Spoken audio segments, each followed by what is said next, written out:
የዓለምን የምጣኔ ሀብት የዲፕሎማሲና የደህንነት ምሰሶዎች በጽኑ እያወዛወዘ የሚገኘው የምስራቅ አውሮፓው አስከፊ የዩክሬን ጦርነት ዛሬም በሁለት ገዳይና አስቸጋሪ ወጥመዶች መካከል ተጋርጦ ይገኛል። በአንድ በኩል የሀገሪቱ ምጣኔ ሀብት ደም ስር የሆነው የጥቁር ባህር የወደብ መስመር በሩሲያ ሚሳይሎች በመደብደቡና የዳኑብ ወንዝ በመድረቁ ምክንያት በሚሊዮን ቶኖች የሚገመት የግብርና ምርቶች በአገር ውስጥ ታምቀው ለመበላሸት ተቃርበዋል። ይህም አዲስ የዓለም አቀፍ የምግብ ዋጋ ንረት ስጋት ደቅኗል። በሌላ በኩል ደግሞ የዩክሬን ከተሞችና መሰረተ ልማቶች በሩሲያ የባላስቲክ ሚሳይሎች ዝናብ የተደበደቡ ባሉበት በዚህ አስከፊ ጊዜ የኪየቭ የአየር መከላከያ ጋሻ በመቀነሱና ሀገሪቱ ከምትፈልገው የፓትሪዮት መከላከያ ሚሳይሎች ያገኘችው 1% ብቻ መሆኑ ይፋ ሆኗል። ይህ ድብልቅ ቀውስ የጦር ሜዳ ውጊያ ብቻ መሆኑ ቀርቶ የዓለምን የእህል ጠረጴዛ የአውሮፓን አህጉራዊ አጋርነትና የአሜሪካን የጂኦፖለቲካዊ ውሳኔዎች እያናወጠ የሚገኝ የታሪካዊ አጋጣሚ ማጠፊያ ሆኗል።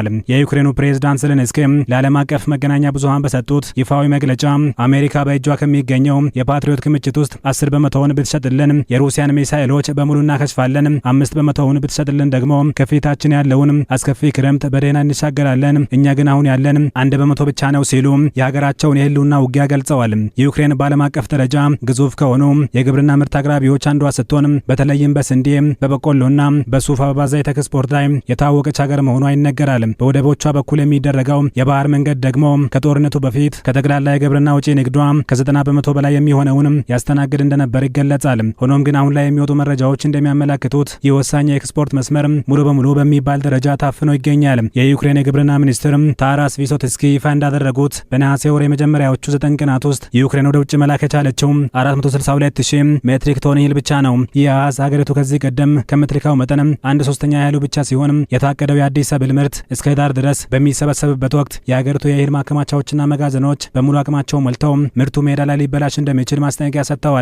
የዚህ አሰቃቂ የኤክስፖርት እገታ ዋነኛው መንስኤ በኦዴሳና አካባቢው ባሉ የጥቁር ባህር ወደቦች ላይ የሩሲያ ጦር ያጠናከረው የአየርና ሚሳኤል ጥቃት ነው። በሐምሌ ወር መጨረሻ ላይ የበቆሎ እህል ጭና ከኦዴሳ ወደብ ልትንቀሳቀስ የነበረች የጭነት መርከብ በሩሲያ ሚሳኤል ተመታ 10 የሰራተኛ አባላቷ መሞታቸውንና መርከቧ ከሳምንት በኋላ ሰምጣ መቅረቷን ተከትሎ የዓለም አቀፍ የመርከብ ባለቤቶችና የባህር ላይ ተጓዦች ወደ ዩክሬን ወደቦች ለመግባት ፈጽመው ፈቃደኛ ሳይሆኑ ቀርተዋል። ሚኒስትር ቪሶትስኪ ሁኔታውን ሲያስረዱ ወደቦቹ በሕግ ደረጃ ክፍት ቢሆኑም የመርከብ ባለቤቶችና የባህር ሰራተኞች በፍርሃት ተውጠዋል። መርከቦቻቸውን ወደዚህ አደገኛ ክልል ለመላክ ምንም አይነት ድፍረት የላቸውም ብለዋል። ይህ የባህር ትራንስፖርት መቆም የሚያስከትለው አደጋ በኪየቭ ድንበር ብቻ የሚወሰን አይደለም። ሚኒስትሩ አክለው እንዳሰመሩበት ሁኔታው በዚህ የሚቀጥል ከሆነ በዓለም አቀፍ ደረጃ የምግብ ዋጋ ዳግም ከ25 እስከ 30% ያህል ሊጨምር ይችላል። ይህም በ2022 አጋጥሞ የነበረውን አስከፊ የዓለም አቀፍ የምግብ ዋጋ ንረት በድጋሚ ቀስቅሶ በተለይም በማደግ ላይ ባሉ ሀገራት ላይ ከባድ ማህበራዊና ምጣኔ ሀብታዊ ቀውስ ሊያስከትል እንደሚችል ተገምቷል። ዩክሬን ይህንን አስከፊ የፋይናንስ ውድቀት ለመከላከል ሲባል ለአውሮፓ ህብረት ኮሚሽን የ220 ሚሊዮን ዩሮ የማይመለስ የገንዘብ ድጋፍ ጥያቄ አቅርባለች። ዓላማውም አነስተኛና መካከለኛ አርሶ አደሮች ምርታቸውን በኪሳራ ከመሸጥ ይልቅ በባንክ ብድር አግደው እንዲቆዩ ማስቻል ነው ተብሏል። ሆኖም ገንዘብ ጊዜን ከመግዛት ባለፈ የመርከቦችን ፍርሃት ሊቀርፍ ወይም የጥቁር ባህርን ደህንነት ሊመልስ እንደማይችል ታዛቢዎች ያስረዳሉ። የባህር መንገዱ በሚሳኤል ጥቃት ሲዘጋ የኪየቭ ብቸኛ አማራጭ ምርቷን በየብስ ማለትም በከባድ መኪኖችና በባቡር በጎረቤት የአውሮፓ ህብረት ሀገራት በፖላንድ፣ ሃንጋሪ፣ ስሎቫኪያ፣ ሞልዶቫና ሮማኒያ በኩል ወደ ዓለም ገበያ ማጓጓዝ ነበር። ነገር ግን ይህ አማራጭ በሁለት ግዙፍ እንቅፋቶች የተከበበ ነው። እነዚህም የምጣኔ ሀብት ኪሳራና የፖለቲካ ፍላጎት ግጭት ነው። መረጃዎች እንደሚያሳዩት እህልን በየብስ ማጓጓዝ በየቶኑ ላይ ተጨማሪ ከ50 እስከ $70 ወጪ ይጨምራል።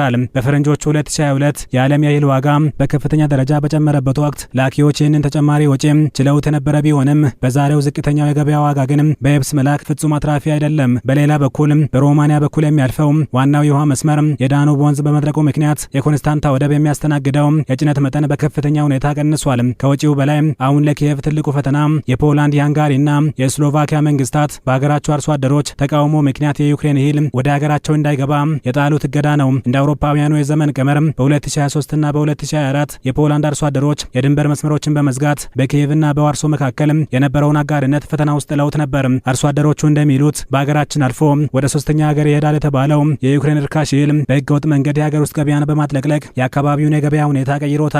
የፖላንድ የግብርና ሚኒስትር ስቴፋን ክራጀብስኪ እንደገለጹት እገዳው እንደጸና እንዲቀጥል ሁሉንም ነገር እያደረግን ነው ብለዋል።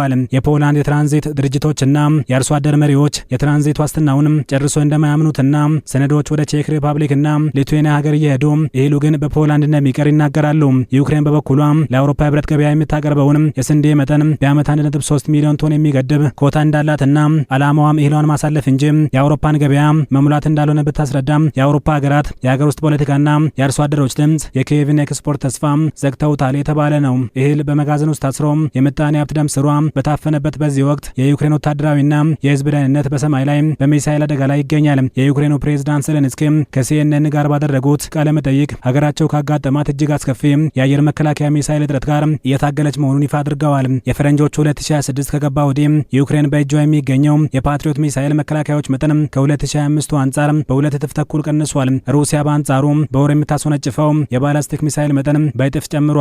የኪየቭ የአየር መከላከያ እጥረት የተከሰተው አሜሪካና እስራኤል ከኢራን ጋር የገቡበት ቀጥተኛ ወታደራዊ ግጭት የፓትሪዮት ሚሳኤል ፍላጎትን በመጨመሩና የአቅርቦት እጥረት በመፈጠሩ ነው። በዚህም ምክንያት የዩክሬን ከተሞች በተለይም ዋና ከተማዋ ኪየቭ በየዕለቱ ለሩሲያ የሮኬትና የሚሳኤል ጥቃቶች ተጋልጠዋል።